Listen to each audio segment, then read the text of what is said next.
नमस्कार, capital TV देख रहे हैं आप। मैं हूं आपके साथ स्नेहा राय। इस वक्त की सबसे बड़ी खबर आपको बता रहे हैं कि बीजेपी के राष्ट्रीय अध्यक्ष नितिन नबीन ने अपनी नई राष्ट्रीय टीम का ऐलान कर दिया है। साथ ही बीजेपी नितिन नबीन ने एक्स पर एक पोस्ट कर भारतीय जनता पार्टी की राष्ट्रीय टीम के सभी नवनियुक्त पदाधिकारियों को बधाई और शुभकामनाएं भी दी है।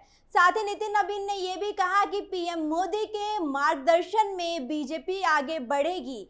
यानी पार्टी के संगठन में अब बड़ा बदलाव जमीन पर उतर चुका है। नई टीम में पुराने और अनुभवी चेहरों के साथ साथ नए चेहरों को भी जगह दी गई है।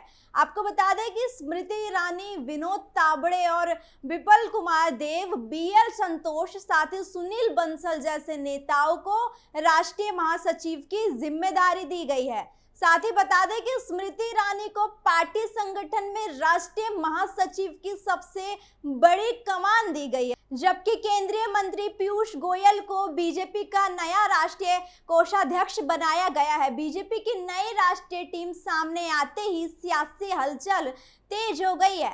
राष्ट्रीय अध्यक्ष नितिन नबीन की टीम में संगठन को मजबूत करने पर खास फोकस दिखाई दे रहा है।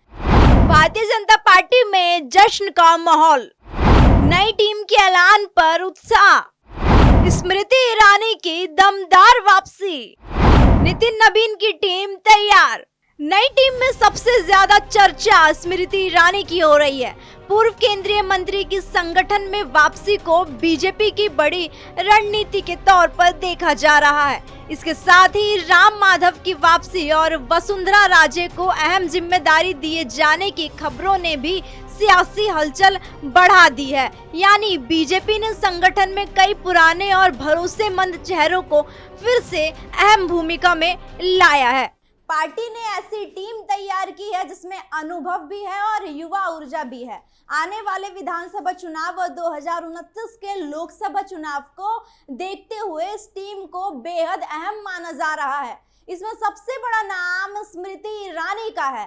पूर्व केंद्रीय मंत्री स्मृति ईरानी को राष्ट्रीय महासचिव की जिम्मेदारी दी गई है। इसके साथ ही महाराष्ट्र के बड़े नेता विनोद तावड़े और त्रिपुरा के पूर्व मुख्यमंत्री विपल कुमार देव को भी राष्ट्रीय महासचिव बनाया गया। यानी बीजेपी ने संगठन की सबसे अहम जिम्मेदारियों में अनुभवी और सक्रिय नेताओं को आगे किया है। वहीं पीयूष गोयल को बीजेपी का नया राष्ट्रीय कोषाध्यक्ष बनाया गया है। इसके अलावा राम माधव की संगठन में वापसी और वसुंधरा राजे को अहम जिम्मेदारी दी जाने की खबर ने भी इस पूरी टीम को खास बना दिया है। राम माधव लंबे समय तक बीजेपी और संघ के बीच अहम भूमिका निभाते रहे हैं, जबकि वसुंधरा राजे राजस्थान की दिग्गज नेता है। नई टीम में महिलाओं और युवाओं को भी खास जगह देने की बात सामने आई है। रिपोर्ट के मुताबिक करीब 33% महिला प्रतिनिधित्व पर जोर दिया गया है। साथ ही युवा और जेनजी चेहरों को भी संगठन में आगे लाने की रणनीति दिखाई दे रही है। अब सवाल सिर्फ नई टीम के नामों का नहीं है, बल्कि इस पूरे समूह बदलाव के पीछे की रणनीति क्या है, इस पर भी बीजेपी का खास फोकस तैयार है।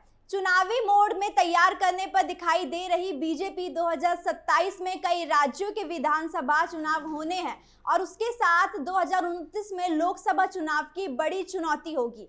ऐसे में राष्ट्रीय टीम में क्षेत्रीय संतुलन, अनुभव, युवा चेहरा और महिला प्रतिनिधित्व को साधने की कोशिश की गई है। यानी बीजेपी अब संगठन को और ज्यादा एक्टिव करके रण की तैयारी में है। राष्ट्रीय अध्यक्ष नितिन नबीन की नई टीम आने वाले दिनों में राज्यों में पार्टी के संगठन को किस तरह मजबूत करती है, इस पर सबकी नजर रहेगी। और इस पूरे घटनाक्रम का एक बड़ा पहलू है कैबिनेट फेरबदल की चर्चा। नई राष्ट्रीय टीम के ऐलान के बाद केंद्रीय कैबिनेट में भी बदलाव की अटकलें तेज है। हालांकि कैबिनेट फेरबदल को लेकर अंतिम फैसला सामने नहीं आया, लेकिन संगठन में हुए इस बड़े बदलाव ने दिल्ली के सियासी गलियारों में चर्चाओं को जरूर बढ़ा दिया है। यानी बीजेपी ने संगठन की नई तस्वीर सामने रख दी है और अब नजर इस बात पर है कि इस नई टीम के जरिए पार्टी 2027 और 2029 के चुनावी मैदान में अपनी रणनीति को कितना धार देती है। इसी के साथ आपको बता दें कि बीजेपी अध्यक्ष नितिन नबीन ने अपनी नई टीम को बधाई भी दी है। तो बीजेपी की नई राष्ट्रीय टीम का ऐलान हो चुका है और इसके साथ ही संगठन में बड़े बदलाव व तस्वीर साफ हो गई है। अनुभवी नेताओं के साथ नए चेहरों को जिम्मेदारी दी गई है। अब इस नई टीम के जरिए बीजेपी अपने आगामी चुनावों की रणनीति को किस तरह आगे बढ़ाती है, इस पर भी सबकी नजर रहेगी। फिलहाल इस खबर में इतना ही। आगे की हर बड़ी अपडेट्स के लिए आप बने रहिए कैपिटल टीवी के साथ।